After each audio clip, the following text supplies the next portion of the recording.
सरकार ने फरमाया उमर नूं आखो दानाई इख्तियार कर। क्या हक नहीं पहुंचता साढ़े चीफ जस्टिस ऑफ पाकिस्तान साहब नूं के वो दानाई इख्तियार करन? कितना नाजुक मसला।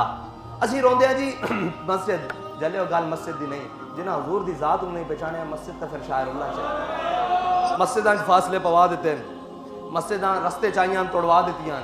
हुण एक खड़ी मस्जिद है, अगर किसी ने गलती कर ली उस गलती उसनूं किसी तरीके ना सुधारना चाहिए। इतने पाकिस्तान की नहीं होता, एक रब का घर में लिया के उसको गिरा दो।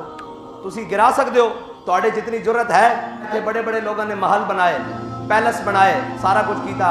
तुहाडियां आईयां मशीनां वापस चलेंगे, तुहाडी जरूरत से गिरा सको। तो रब का घर इतना लावारिस है कि तुसी गिरा दो, वो भी तो नाजायज बने हुए। क्या पूरे पाकिस्तान एक मस्जिद रह गई सी? इतने बड़े होते शख्स बैठे हुए बयान देना पै गया कि गिरा दो, वापस आ जाओ हुजूर दी दीन की तरफ। हाँ, अल्लाह को डरो, अल्लाह ताला ने तुहानू इतनी बड़ी नेमत दी पाकिस्तान।